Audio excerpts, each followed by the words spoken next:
Drama serial मुसाफात में जिस तरह उसामा में बड़ेपन का मुजाहरा किया है और सब लोगों को शौक करने के साथ साथ शर्मिंदा भी कर दिया है। बिलाल जो होता है वो तो जाते जाते ये दिल से बोझ झाड़ ही देता है। आखिर बिलाल उसामा से कहता है कि जिस तरह आप मेरे साथ रहे इस दुख दर्द में और आपने और मनाल ने मेरा साथ दिया और जिस तरह आपने अपने बड़ेपन का मुजाहरा किया है, मैं बहुत ज़्यादा शर्मिंदा हूँ। एक अपर और मिडिल क्लास फैमिली में यही फ़र्क होता है कि जब अपर क्लास फैमिली में लड़की अपनी मर्ज़ी के ख़िलाफ़ अपनों की मर्ज़ी के ख़िलाफ़ हो जाती है एक लड़के की वजह से, और लड़का जो होता है वो घर वालों की मर्ज़ी के ख़िलाफ़ जाकर शादी करता है। मिडिल क्लास लड़का होता है तो अपर क्लास वालों के माइंड में ये बात ज़रूर जाती है, जो हमारे माइंड में भी गई। लेकिन उसामा, आप बहुत अजीम इंसान हैं, मैं हमेशा आपके साथ हूँ। जो कुछ हुआ उसके लिए माफ़ी चाहता हूँ, और जिस तरह आपने गाड़ी और प्रॉपर्टी लेने से इनकार किया है, अब मुझे पता चल गया आप बहुत अजीम इंसान हैं। लेकिन उसामा जो होता है वो बस खामोशी से सर हिलाता रहता है। लेकिन अब बिलाल को एहसास हो चुका होता है। लेकिन काश कि अब बिलाल ज़िंदा भी रहता। एहसास होने के बाद वो उसामा की जो कद्र मंज़लत थी, शान थी, वो अपनी फैमिली जो कि दानियाल और महम जैसे घटिया लोग हैं उनके दिलों में भी उजागर करता है। लेकिन बिलाल का जाना ज़रूरी था।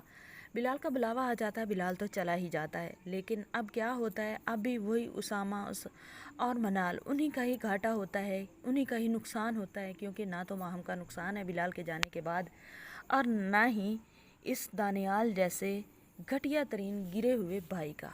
दानियाल जैसा घटिया भाई तो चाहता ही यही है कि ये गले का कांटा निकल ही जाए। और दूसरी तरफ ये जो महम है, इसका तो हशर बहुत बुरा होने वाला है। जिस तरह इसने बिलाल के साथ किया है, इससे भी बुरा हशर इसके साथ यही दानियाल करेगा, जिसका आजकल इश्क का भूत इसके सर पर सवार है। दूसरी तरफ समीर जो होता है वो तो इतना ज़्यादा जेलस होता है बिलाल का, वसीयत करने के बाद कि मनाल को पूरा पूरा हक दिया जाए उसकी प्रॉपर्टी में। अब समीर कहता है कि काश मैं, अगर जब उसामा ने दिया था चांस तो मैं शादी कर लेता मनाल से, तो बैठे बिठाए घर बैठे अमीर हो जाता, इतनी प्रॉपर्टी माल दौलत सब कुछ मुझे मिल जाता। मैंने ऐसा क्यों नहीं किया। अब वो जो होता है वो किंजा से आंखें लड़ाना शुरू कर देता है, और किंजा भोली सी है, उसे पता नहीं चलता। वो तो सिर्फ समीर इस घर में एंट्री के लिए ये सब कर रहा है, ताकि उसकी इस घर में एंट्री हो जाए किंजा के हवाले से, और फिर वो मनाल और जो है उसामा उससे गिन गिन के बदले लेगा। किंजा के थ्रू ही वो उसामा को जलील करेगा।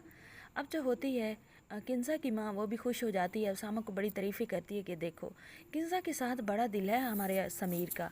समीर और किंजा की जोड़ी बहुत ही जचेगी। मैं तो चाहती हूँ कि जल्द अज जल्द रस्म कर दी जाए। लेकिन उसामा कशमकश का शिकार है। उसामा अपनी माँ को रोकता भी है, लेकिन फिर जब देखता है कि शायद समीर अब इंसान बन गया हो, किंजा से मोहब्बत करने लगा और किंजा की इन्वॉल्वमेंट देखता है, उसामा का दिल तो नहीं करता कि वो ये रिश्ता रोके। लेकिन फिर ना चाहते हुए भी उसामा रोकने की कोशिश करेगा, जिसकी वजह से समीर और उसामा की दुश्मनी और बढ़ जाएगी।